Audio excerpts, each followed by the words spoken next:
Everyone has goals, winners and losers. What separates the two is the effective process utilized to get there. In fact, oftentimes when consulting individuals who have proven to possess sound process capabilities, but who find themselves currently riding the struggle bus, the advice is tabled to seek refuge from the downturn in production by doing nothing differently. Otherwise, the resultant flailing about will lead to total confusion as to what the problem truly is. As always, we will take shelter in the form of our process. As business managers, we seek to take good care of our guests. We understand that if we are on message, effectively communicating the value of our products to address our guests' needs, they will have a much higher likelihood of long-term satisfaction. We understand that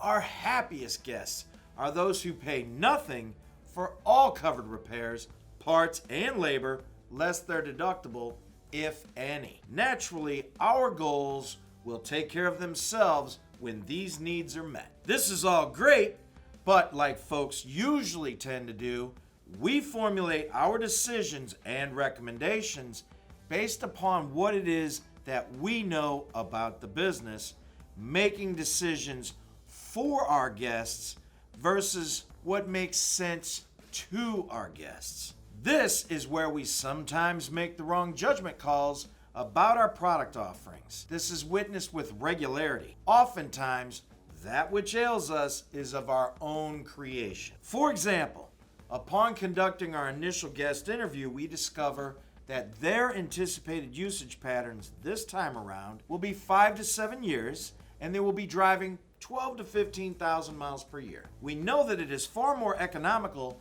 to take advantage of extensions to a full mechanical VSC initially versus extending expired coverage at a later date. We therefore tend to want to recommend a 7-year 100,000 mile VSC versus a 5-year 60,000 mile option. The reaction to this approach doesn't usually turn out too well.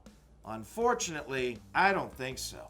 I may not keep it that long, is often the response. And our explanation that this way you won't risk losing the protection afforded by the coverage in the event that you do keep it for the full 7 years.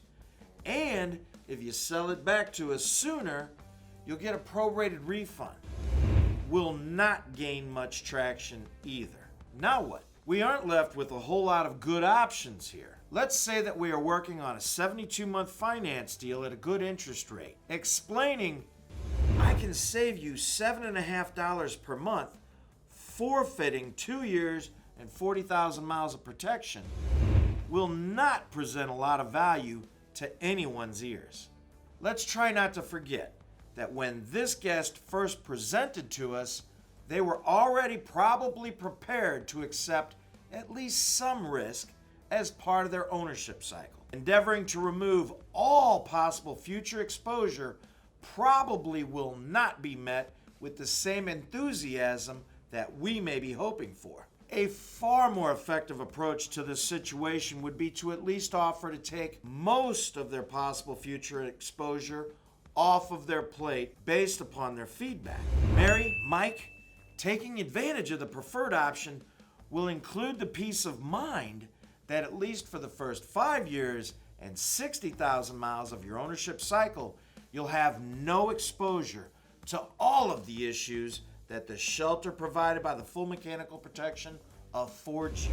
Let's make this minor adjustment part of our future process and stop trying to make decisions for our guests. We just may find that our burden suddenly feels a little lighter. Think about it. Good luck and good selling.